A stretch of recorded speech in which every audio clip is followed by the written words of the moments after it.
that might have happened a few times. You might have heard couples arguing, and it got worse and worse, and you felt compelled to take a part. And afterwards, you realized how stupid that was.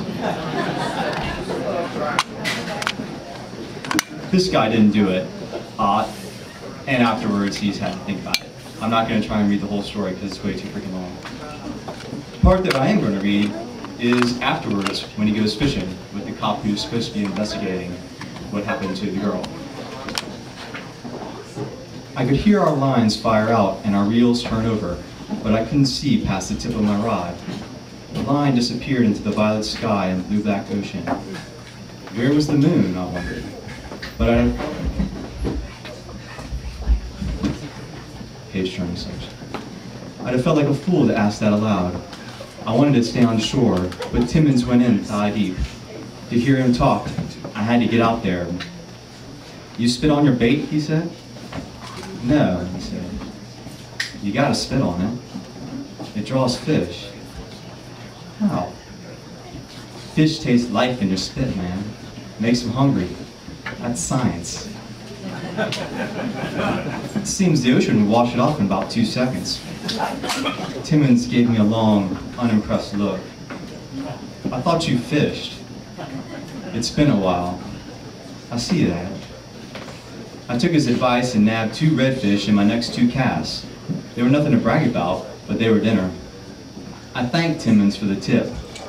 Now I gave my bait a fresh loogie before every cast. I believed we were on the edge of great triumph. Thin red-orange lines broke along the purple and lavender horizon. The tide would follow on the heels of dawn. If we were lucky, the harvest would come with it. My wrists were getting stiff. The water splashed my legs.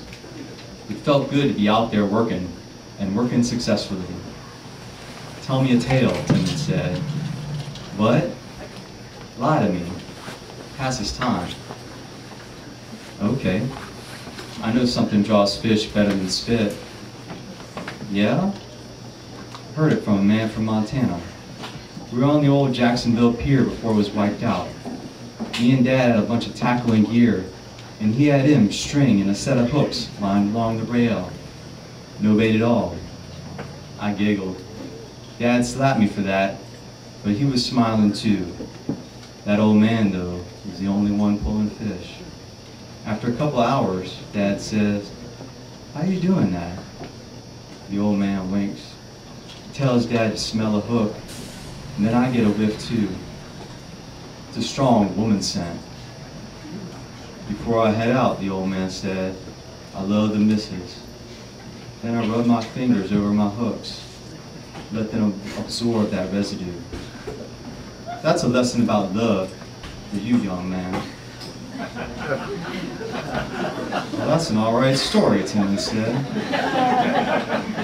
The breeze picked up and the whitecaps grew thicker. They rose and folded over and disappeared before rising again. I knew about riptides dragging away morons. I'd never pity them. Evolution in action. Let's back off, I said. Relax, he said. We're about to hit big. He was right.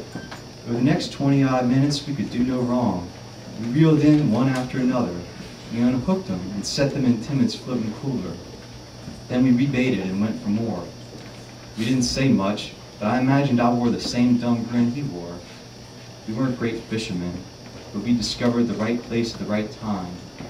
Timmons led me out further, till we were hip deep and had to work, just to keep our hands and rods above water. I can't go much farther, I said. Relax. Test yourself. We're in the unfamiliar now. The footing was only semi-solid. Sand broke up with the current and flew past my calves. No matter how much I couldn't hold my ground the way it's cracked. They kept salt in my throat. But I kept fighting to return to Timmons' line. Over there, he said. He pointed by jutting his chin northeast. See that? It was the fin of a feeding shark. In a frenzied burst, the fin shot up and sank beneath the surface. Purplish red foam radiated outward in a series of slowly expanding O's. I hoped they'd break up before reaching us. I didn't want to touch the bloody wake. The shark tore at something huge. I wonder what it's chewing on, Timmons said.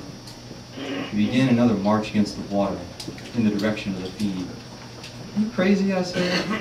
He handed me his pole. "He's a ways away. Nothing's gonna happen. Trust me." But I was scared. Now, when the waves pushed me, I relaxed and let them carry me toward shore. I didn't want to be even close to scent distance. Meanwhile, Timmons advanced slowly but steadily against the tide. The stupid curiosity, the need to get closer, see everything, and maybe actually do something. What people need to do is wait, protect themselves. That's why some folks live, others croak. I was already near the beach line when I thought that. The ocean washed harmlessly over my calves. In that safe spot, the shark's work truly was beautiful, in the same way a black hole appears hypnotically beautiful in pictures and on movie screens. Amazing to behold, but nothing you'd want to get personal with. I was fairly well fascinated.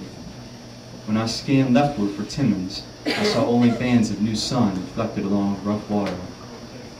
I called his name, sure, held my hands to my mouth as though that'd help him hear, wherever he was underwater.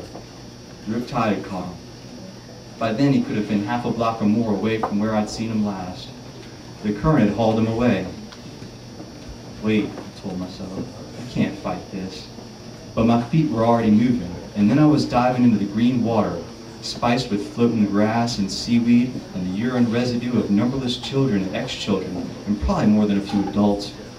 Then I was in, eyes open, swimming as I hadn't swum since junior high, fast and hard and with unfamiliar determination. And I couldn't hear that word wait anymore, or anything else. When I came up for air, I shouted his name and trekked along shore, but there was nothing on the beach but a line of hotels and condos and some dawn surfers who likely wondered what the heck was going on. I went back under, and when I did, something grabbed my ankle. I was done. Riptide.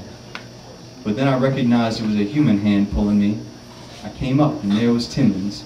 A piece of seaweed rested atop his head and trailed down over his shoulder. He was laughing, his mouth a cavernous, perfect circle. I could hardly breathe. It had been a long time since I'd worked my body like that. "Son of a bitch," I said. But I was laughing too.